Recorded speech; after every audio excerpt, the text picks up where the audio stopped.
You hate the rain? How anyone can hate the rain? As the winter winds announce the arrival of my new semester, I find myself navigating the challenge of being a foreigner.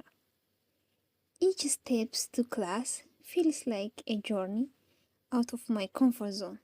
I'm reminded that discomfort is no.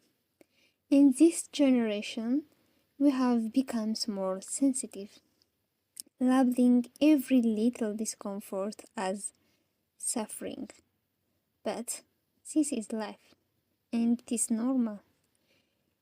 It's in these moments like I realize life is not about avoiding hardship.